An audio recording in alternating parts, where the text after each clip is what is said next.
My neglectful parents always preferred my disabled sister over me and thought I was fine with it. But on my 18th birthday, I finally snapped and ran away from home.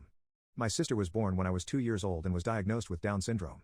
Naturally, she garnered more attention from my parents, but I didn't have a problem with that since I also liked playing with her. But as we grew up, things changed for the worse. I would constantly have to give up the chance to watch my favorite TV shows because she needed her comforting music videos. Whenever I would bring home a test that I scored perfect on, I would get ignored in favor of my sister who got 50% on it. I still kept working hard at school because it was my dream to one day become a lawyer. But it always irked me whenever my parents told others that I was only performing well because of the effort they put into raising me. When I was 13, they organized a vacation without even telling me they were going somewhere. They were taking my sister to Disneyland and just assumed that I don't like Disney because I'm a boy, which made no sense. I told them that I really wanted to go, but they said that the tickets were already booked, so there's nothing they can do.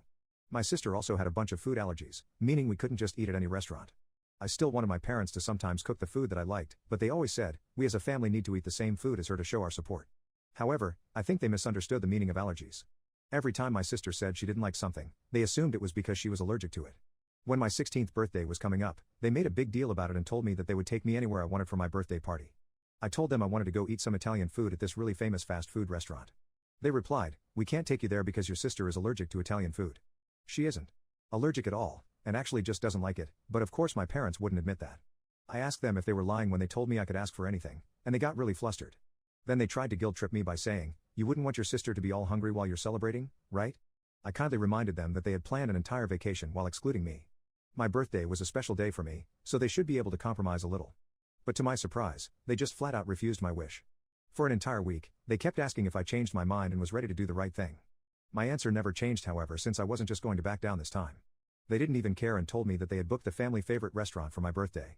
The family favorite that they are referring to is a restaurant that is loved by my sister, but I hate eating there. It only serves fish and sushi, both of which I can't even digest properly. Seeing that they cared so little about my opinion and wishes, I just gave up and let them do as they wanted. I don't know why, but they once again went on Facebook and made a post about how they were talking me to my so-called favorite restaurant even though it was expensive. Little did they know, I had plans to just disappear with my friends on the actual day of my birthday. I woke up before everyone else at 7 a.m. and went out to hang out at my best friend's place. A few hours later, I started getting angry texts and calls demanding me to come home, but I ignored everything. I had a surprisingly good time once my other friends showed up and everyone pitched in to go to the Italian place that I wanted to go to in the first place. When I finally returned home, I was yelled at for wasting a reservation and grounded to my room for an entire month. I asked my parents if they took my sister to eat that night, and they said yes. So I argued that the reservation wasn't actually wasted. But then I was yelled at for talking back, and they took my phone away from me. I learned a valuable lesson that day. I needed to escape this house because no one here actually cared about me. I found a job and spent the next 2 years saving up enough money to move out. Thankfully, my parents didn't make me pay rent since they didn't know about my job. But on the other hand, they thought I was becoming a rebel who stayed out until late and therefore started scolding me every chance they got. I didn't let that bother me though, and kept working. The most important thing was to not let my grades slip, because I desperately needed a scholarship if I ever wanted to get into law school. Anyway, fast forward 2 years, and my 18th birthday is coming up. I have saved nearly $3,000 and am ready to move out, having already scouted an apartment. My plan was to just pack all my stuff up and disappear without saying anything.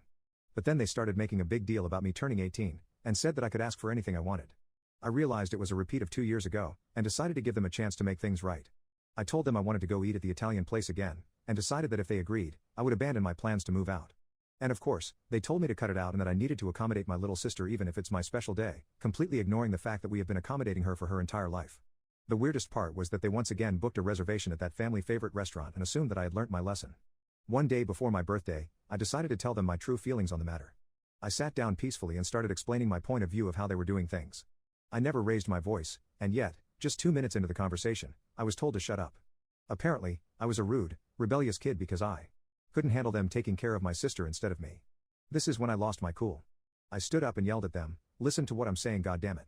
It's not a matter of who you're taking care of, it's a matter of who you love more and who you don't love at all. I yelled a lot of things, none of which I regret in retrospect. But, thanks to that, I was grounded and the next day they went to the restaurant without me. Which gave me more than enough time to move out without dealing with their confrontation again. Now, it doesn't matter if they grow up and suddenly decide that my life also matters, because as far as I'm concerned, I became an orphan on the day my sister was born.